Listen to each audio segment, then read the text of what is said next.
Hello and welcome back to Surly Tim's. Now, this kind of episode is what I'm going to replace my series assessment episodes with.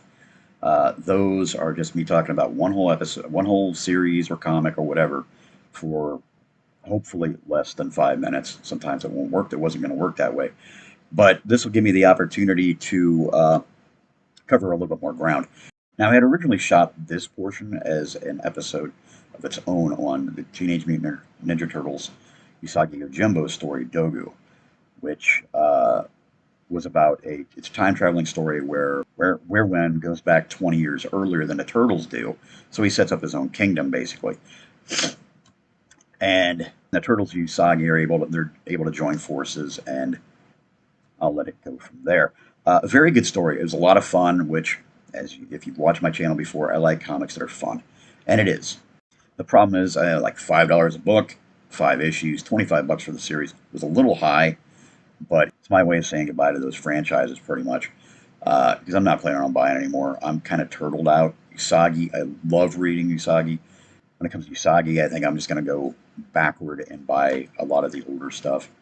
Now, this one's G.I. Joe, Real American Hero, The Saturday Adventures. 4 issue long, not very long at all. It caught the spirit of the cartoon, I thought, really well.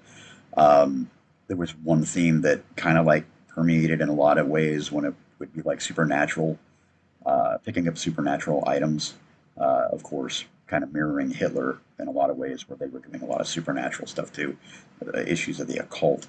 But he gets Aladdin's lamp, and of course, we all know how Genie stories go as he tries to use the lamp as a weapon against the Joes. A lot of fun.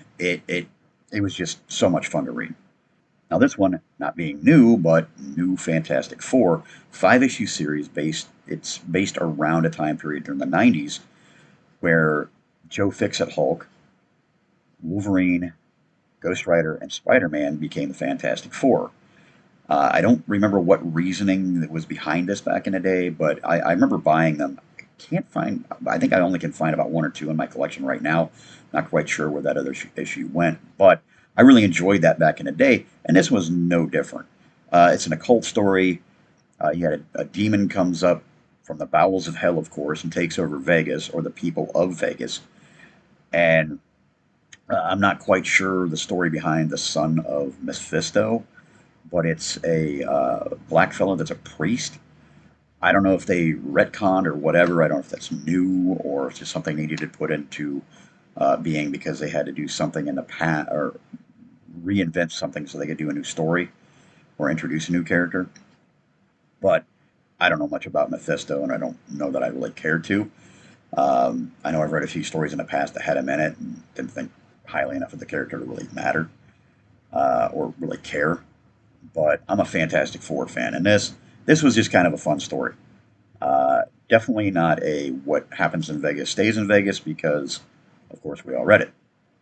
Yeah, I was wanting to change the format from the series assessment episodes because, for one, they're kind of a pain in the ass to shoot, and with this, I get to cover more ground. I get to talk about a few more comics, not just one series. I get to kind of like talk about the stuff that I've read during the week. So I just get up in the morning, brew a cup of coffee, sit by the window with the cat, and read a comic for a little while, and just enjoy the day. Or on occasion, I do read a lot of I read a lot of wordy books as well. So, but yeah, I'm hoping that this actually works a little better. Should be a little bit easier to work with, and a little less formulaic, if you will.